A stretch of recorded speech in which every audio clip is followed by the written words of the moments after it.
Hi, magandang araw sa inyo mga kababayan kong tagalungsod ng Maynila. Sana sa awa ng Diyos ay nasa mabuti kayong kalalagayan at malusog na pangangatawan. Ito po muli ang inyong lingkod para sa ating regular na update para sa mga batang Maynila dito sa ating lungsod. Mga kababayan, nawa ay kayo din ay patuloy na abangan ang mga kaganapan at magaganap sa ating minamahal na lungsod ng Maynila. Alam ko pong tayo naman sa awa ng Diyos din, ang national government at ang ating mga kasamahan sa media ay patuloy na gumagawa ng mga information dissemination drive para sa pagkakaisa at sama-samang gawain upang labanan itong kinakaharap natin tungkol sa COVID-19. Anyway, ngayon po nais po namin kayong i-update. No? Una, sa awa ng Diyos, no? Sa awa ng Diyos mga kababayan. No? Nais kong ipabatid sa inyo na for the past 2 days ng sitwasyon natin sa COVID-19 ay hindi pa ho nadadagdagan. Nakalulungkot man na tumataas ang presensya ng COVID-19 virus carrier sa ating bansa. Pero partikular itong ating reporting ay patungkol sa ating minamahal na mga kababayan sa lungsod. As far as 2 days is concerned in the city of Manila, ganun pa rin po, 5 pa rin ho yung ating positively identified through official testing of the national government through DOH. No? At hindi pa ho nadadagdagan. At sana nga madagdagan. But hindi ko po kayang ipangako sa inyo yan. But as far as we're concerned, 5 po. Ngayon, ito po ang magandang good news. No, out of 5 na nasa national list ng DOH na nakatira at mamamayan ng lungsod ng Maynila at nasa loob ng lungsod ng Maynila, no, si patient 75 ay patuloy na gumaganda ang kanyang kalusugan. As per medical institution of their chief of clinic ng pribadong ospital na yon na nasa loob ng Maynila, kung nasaan si PH75 ay as of March 17, 5 p.m. about an hour ago, when I was being briefed by the Manila Health Department and Vice Mayor Hani Lacuna at ng ating mga kasamahan sa MAYOC, no, yung Manila Emergency Operation Center na 24 hours po nag-ooperate. Maganda po ang health status ni patient 75. Ibig sabihin, siya po ay bumubuti. No? Pangalawa, si patient 73, no? Ang health status as per director of that particular private hospital or private medical institution, as of March 17, 5 p.m., bumubuti na rin po ang kanyang kalusugan. No? At sana nga po, sa awa ng Diyos ay magtuloy-tuloy na. Ngayon naman, sa atin namang pasilidad na pinatatakbo't pag-aari ng pamahalaang lungsod ng Maynila, si patient 125, ay nasa Santa Ana Hospital. At according to the Manila Health Department headed by Dr. Pox Pangan and through the report of the director of Santa Ana Hospital, ang health status niya ay stable. Ibig sabihin, bumubuti rin po ang kanyang kalalagayan. Ganon din po si patient 67 na nasa Santa Ana Hospital. Ang health status niya as of March 17, 5 p.m., stable din po. as per report of the Director of the Hospital and Manila Health Department. So, yung 4 sa 5, dahil hindi naman po napagkaila sa inyo na yung dati nating patient 12, about a week ago, siya ay unang naitala sa lungsod ng Maynila, ay sumakabilang buhay na. Ulit, ako po ay 10 ng aking pamilya at mamamayan ng lungsod ng Maynila, nakikiramay kami kay patient 12. No? Pero magkaganon man, so 4 na natitira na mamamayan ng lungsod, 2 na sa pribadong ospital, 2 na sa pampublikong ospital, Santa Ana Hospital. Lahat po sila ay nasa mabuting kalagayan. So, maraming salamat sa ating mga medical staff, doctors, nurse, all health workers, frontliners. Maraming salamat sa inyo at sana mag-iingat din kayo sa inyong kalusugan. But as of now, yan po mga kababayan, no? Ang sitwasyon ng 5 napatunayan na COVID-19 virus carrier. Ngayon, mga kababayan, let me update you about our PUIs. Para naman po sa kaalaman ng ilan, anong ibig sabihin ng PUI, ito po ay mga tao na nasa tangan-tangan ngayon ng ating pamahalang lungsod in our medical institution. PUI is person under investigation. Sa mga kababayan naman natin, kapag kayo ay may nababalitaan na kasapi ng inyong komunidad, huwag ko kayong masyadong kakabahan. Ang mabuti, tayo mag-ingat, no? Yung self-discipline, social distancing, yung mga panawagan ng pamahalaan, yun ang gawin natin. At ang inyo namang pamahalang lungsod ay tinutupad ang kanyang tungkulin. At particular na yung ating mga frontliners, ginagampanan nila yung kanilang trabaho. As of today, we have about 13 PUIs in our institutions. No? Yung 2 na naalala nyo kahapon sa report natin ay mabisa na sila. They were found negative.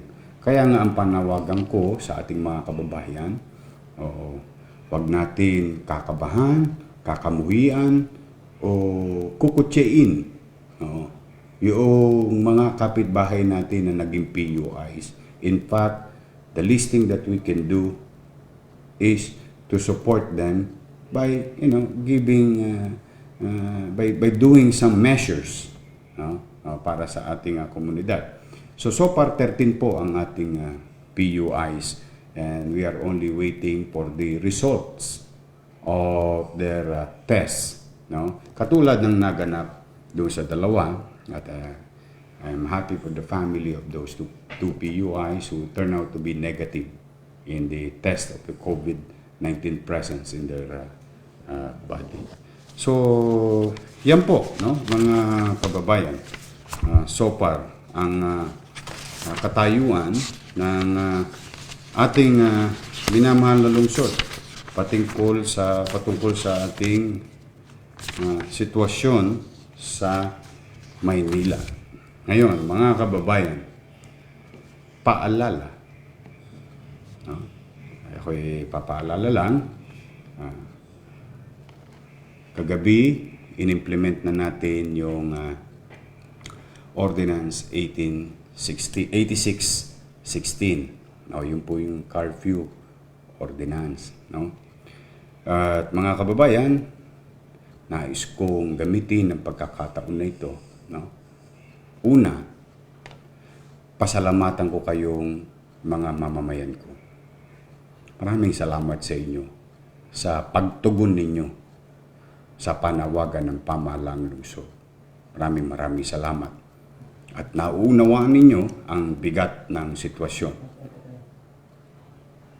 Pangalawa, maraming salamat sa ating mga barangay chairman, kagawad, at tanod Dahil hindi po kaila sa inyo, umikot ako kagabi upang tingnan ang first day or first night implementation ng ating Ordinance 8616, Ordinance sa curfew, General Curfew. In line with sa panawagan ni Pangulong Duterte through DILG, DOH, at ng Metro Manila Development Authority through General Lim at mga napagkasunduan ng mga mayor sa buong Metro Manila, yung tungkol sa social distancing. Ulitin natin, mahalaga po ang social distancing because as we all know, wala pong cure as of now sa COVID-19. And one of the measures, isa sa mga mahalagang hakbang maaari nating sundin, mga kababayan, ay patuloy na dumistansya sa ating mga mahal sa buhay o inside the house, proper distancing lang. And self-discipline, at pag nasa kalsada, self-discipline, social distancing. Basic lang naman yan. Medyo may discomfort, but you have to practice it religiously. So in line with that, we limit people as much as possible during daytime and particularly nighttime. So, yung tambay-tambay, medyo beta muna sa Gedli. Pangalawa, mga kababayan, alam ko po minsan gusto natin makidalamhati sa ating mga kapitbahay na nahimlay o madalit-salita ng matay.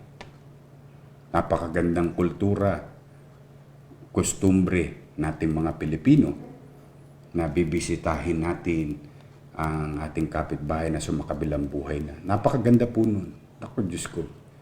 That is one of the uniqueness of being a Filipino and I'm proud of it, being a Filipino. Yung tayo'y makidalamhati. Pero ang bagay na yan, siguro naman, ay mauunawaan din tayo ng ating mga kapitbahay na nalulungkot o sa oras ng kanilang kalugmukan dahil sa sumakabilang buhay ang kanilang isa sa mga mahal sa buhay. Bagamat magkaganon, dahil yun ay isang magandang gawain, maaari natin naman niyang ipagpaliban. Ibig po sabihin, kung talagang gusto natin bumati man lang at iparamdam ang ating pakikiramay sa ating mga kapitbahay, maaari tayong pumunta sa tamang oras, bumati sa pamilya ng mga naulila, at sabihin ang ating pakikiramay. Ngunit sana po, iwasan na natin yung nakagawian din nating bagay. Kagabi, makikita ninyo na sa pag-ikot ko, may isa akong nakitang patay na punong-puno ng tao. Mga kababayan, hindi tayo nakakatulong sa panawagan, plano at layunin ng pamahalaan na labanan nating sama-sama itong COVID-19 virus. Sapagkat tayo mismo ang gumagawa ng mga hakbang tungo sa kapahamakan by doing so. Pag yun ay ginagawa natin. Siguro kung tayo'y nakabati na, halimbawa, alingwana, ako po'y taus-pusong nakikiramay sa inyo. Yun lang pagpunta nyo't pagbati, sabay uwi, ay tingin ko maunawaan na ng ating kapitbahay. Limitahan po natin. Hindi yung nakikita natin, nagtotong its. O nagiinuman pa. Para bang wala tayong pagpapahalaga sa buhay natin? Wag po. Umaasa po kayo, di ho ba? Sa pamahalaan. Umaasa kayo sa pamahalaan. Na tutugunan ng pamahalaan ang kanyang tungkulin. Lalo na sa mga panahon ito. Pero hindi ba po pwedeng kung paminsan-minsan bilang mamamayan, matanong natin sa sarili natin, ano naman kaya ang bahagi ko bilang mamamayan sa layunin ng pamahalaan na sugpuin itong kinakarap nating COVID-19 virus.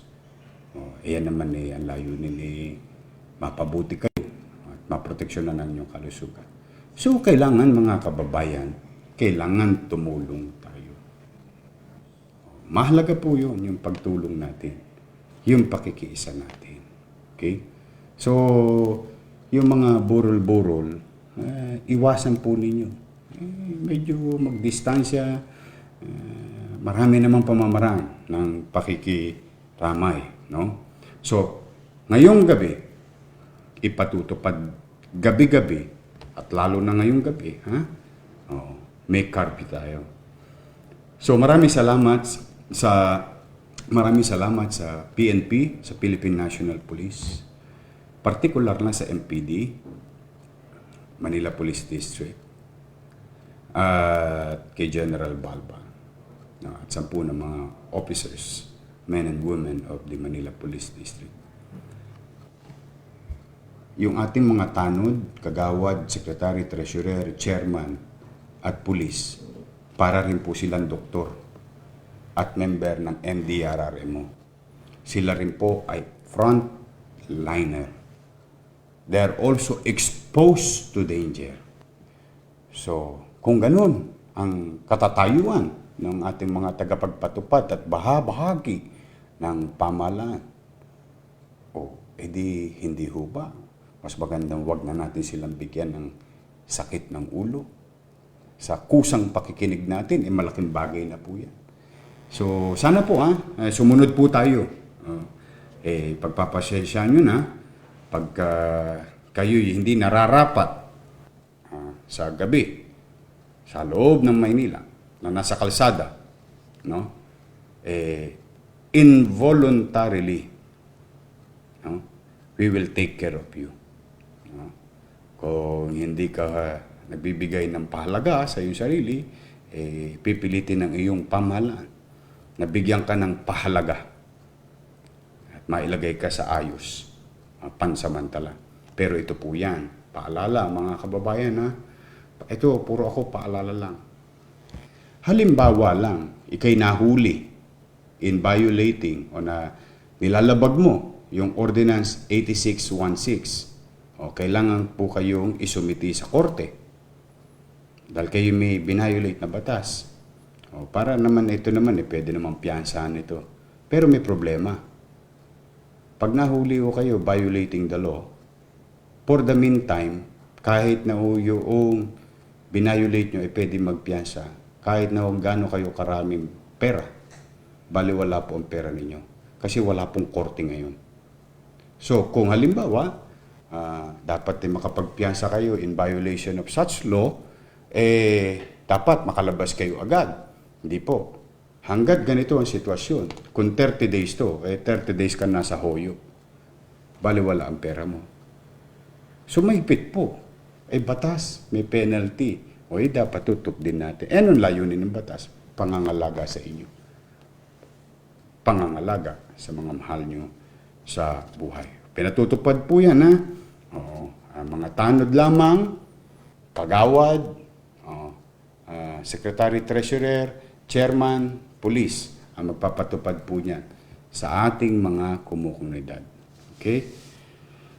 Ngayon, mga kababayan, ay nais kong idagdag bilang public service, no, sa inyong lahat na nandito ngayon.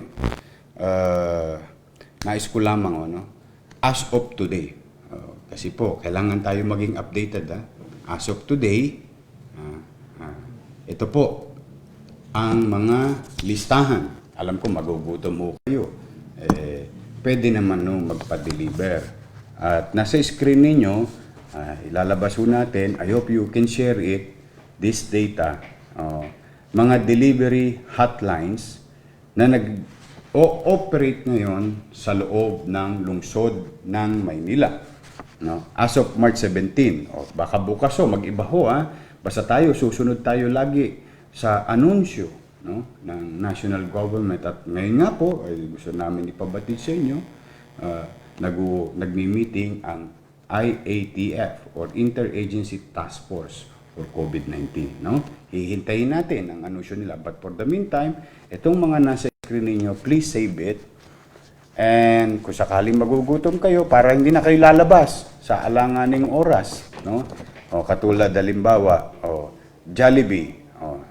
Ito po mga hotline, 8-7,000.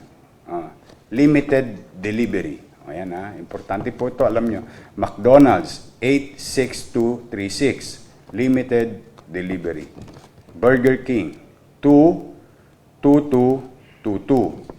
KFC, 88878888. Chowking, 98888. Wendy's, 85333333. Shakey's, 77777777. Domino's Pizza, 89973030. Kenny Rogers, 855-59-000. Tapa King, 8888-8272. North Park, 8737-3737. Aristocrat, 8894-0000. Yoshinoya, 828-82-888. Dunkin' Donuts, 8988-7288. Goldilocks, 8888-1999. Save nyo po yung sa screen at maaari nyo silang matawagan at makapagserbisyo sila sa pangangailangan nyo sa inyong mga pagkain. No? Yan po. Kasi mas magandang pa-deliver na lang. Pero paalala, social distancing. Pag nag-deliver, hindi ko kailangan nagkakamayan pa kayo. Hindi naman. Kunin nyo yung bagay nyo at bayaran ninyo. Kung kaya natin bayaran online using mga fintech, meron tayo dyan, di ba? Ano yan, di ba yung mga existing? Paymaya, GCash, kaya mga debit card ninyo. Ngayon mga kababayan, yan na po muna ang ating update. Pero nais ko pong muli manawagan sa inyo mga kababayan. Alam po ninyo, sa mga nanonood, lalo na nahihirapan sa mga hanap buhay, naunawaan ko po ang kalalagayan ninyo sa usaping kabuhayan. Umasa kayo na binibigyan namin ng diin at timbang ang inyong katatayuan sa hanap buhay, lalo na yung mga empleyado, no? Siyempre, marami talagang maapektuhan. Bagamat magkaganoon, meron naman gagawin at ginagawa. Ang inyong pamahalang lungsod in the coming days, hopefully, maakap natin ang kaya nating akapin. Same thing with the national government.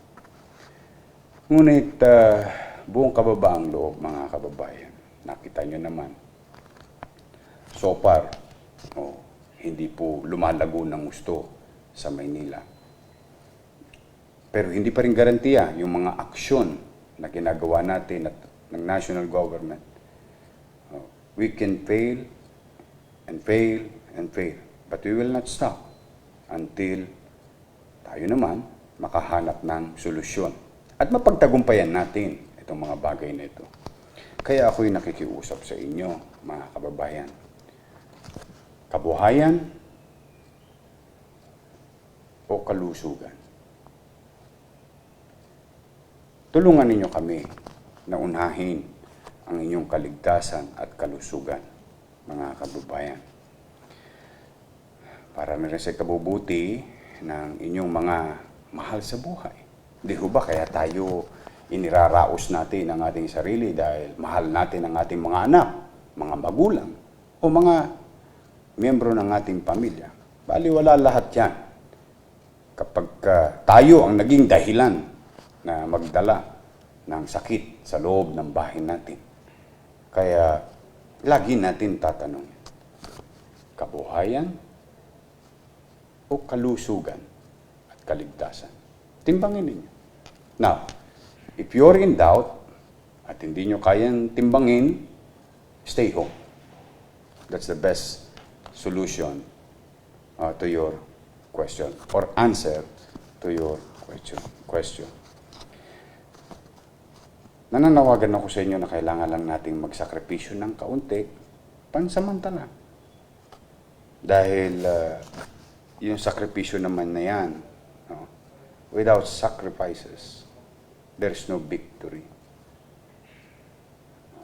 Kasi ang alam ko naman sa inyong damdamin at puso, gusto natin mapagtagumpayan itong bagay nito.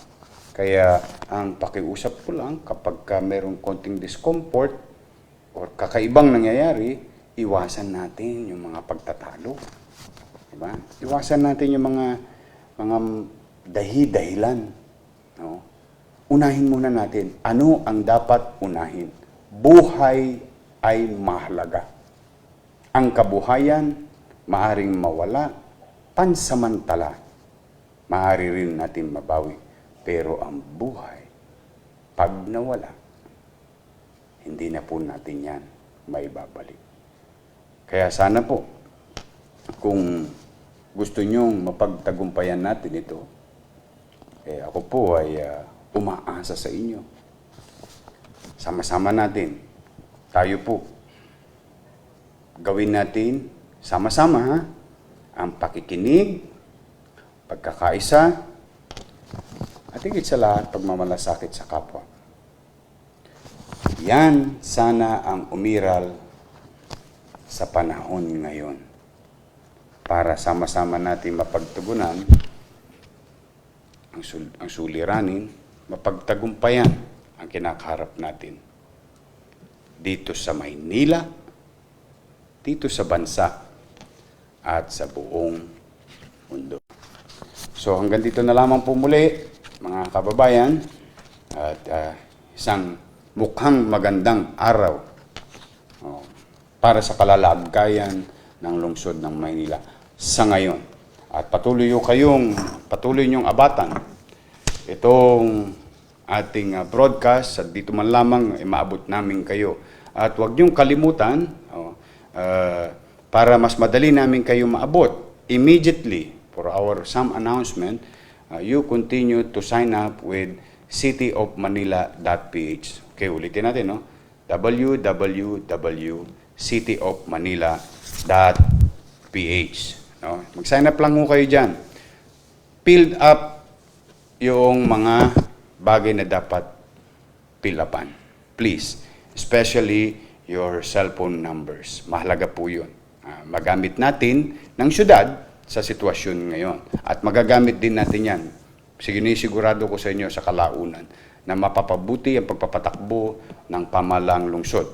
Now, maraming salamat sa Jollibee SM Manila sa donation ninyong pagkain sa aming mga health workers. No? Sana pinadala natin sa Santa Ana Hospital at Mayok, Manila Emergency Operation Center. Maraming salamat Jollibee SM Manila sa tulong ninyo sa ating mga frontliners. Sa ating mga doktor, mga nurse, health workers ng pampublikong ospital or frontliners sa lokal, nasyonal at sa pribado. We will include you in our prayers and I hope that God will continue to keep you safe, unharmed, and give you strength and emotional capacity to fulfill your lawful duty o sinumpaang tungkulin. Mahal po namin kayo, mga frontliners. Mahal na mahal namin kayo. Mahal kayo ng pamahalang lungsod ng Maynila. Mag-ingat po kayo. Sa mga kababayan natin nanonood na may sakit, nawa, hagkan kayo ng Panginoon Diyos na kayo gumaling agad. Sa mga nahihirapan, sana bigyan kayo ng Panginoon Diyos ng pagkakataon na umangat sa inyong kinalalagyan at ang inyong pamahalang lungsod ng Maynila. Hindi po namin kayo bibitawan. Nandito po kami. kaagapay niyo po kami. Hindi kami bibitaw. Sasabayan po namin kayo. Yung sakripisyong hinihingi namin sa inyo, konti, papalitan din namin ng sakripisyo na mapaglingkuran kayo at sabayan kayo at maging kaagapay ninyo ang pamahalaang lungsod sa kinakaharap nating sitwasyon.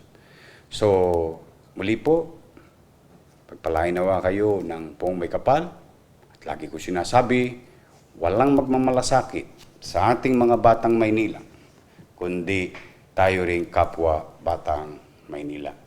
Magandang araw po, pagpalain nawa kayo ng poong may kapal. Manila, God first. Maraming salamat po.